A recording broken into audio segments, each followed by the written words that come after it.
ضلع ڈی خان میں اب تک صحت کارڈ پلس کے تحت مستفید ہونے والے شہریوں کے اعداد و شمار۔ صحت کارڈ پلس کے تحت 3,55,483 خاندان رجسٹرڈ ہوئے، جس میں 11,01,852 افراد شامل ہیں۔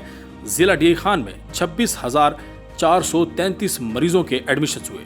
ٹوٹل ایڈمیشنز پر 60,46,30,000 روپے خرچ ہوئے۔ صنفی لحاظ سے اعداد و شمار کی بات کی جائے تو صحت کارڈ پلس میں 14,344 مردوں کے ایڈمیشنز ہوئے، اسی طرح 12,099 خواتین کے صحت کارڈ پلس میں داخلے ہوئے، جس میں مردوں پر 35,01,50,000 جبکہ خواتین پر 25,44,80,000 روپے خرچ ہوئے۔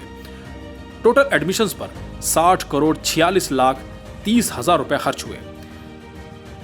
صحت کارڈ پلس میں 60 سال سے زائد افراد کے اعداد و شمار کی بات کی جائے تو 9,120 شہریوں کے داخلے ہوئے، جن میں مرد حضرات کی تعداد 5,474 جبکہ خواتین کی تعداد 3,646 تھی، جس میں مردوں پر 11,47,50,000 لاگت آئی جبکہ خواتین پر 8,50,000 روپے خرچ ہوئے اور مجموعی طور پر 22,48,00,000 روپے کی لاگت آئی۔ لاگت کے لحاظ سے ٹاپ 10 علاج معالجے کے اعداد و شمار کے مطابق cardiology, general surgery, medical cases, gynaecology, orthopaedic, dialysis, oncology, ophthalmology, urology, throat اور نیورو سرجری میں مجموعی طور پر 51,60,80,000 روپے کی لاگت آئی۔ ضلع ڈی خان کے 6 ہسپتالوں میں صحت کارڈ پلس سے مستفید ہونے والے شہریوں کے داخلے اور ان پر آئی لاگت کے اعداد و شمار ملاحظہ کریں۔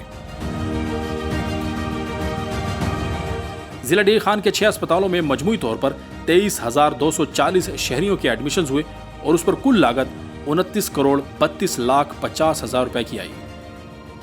صحت کارڈ پلس کے تحت سب سے زیادہ داخلوں والے اضلاع: حکومت خیبر پختونخوا کا عزم صحت کی مفت سہولیات ہر گھر کی دہلیز پر۔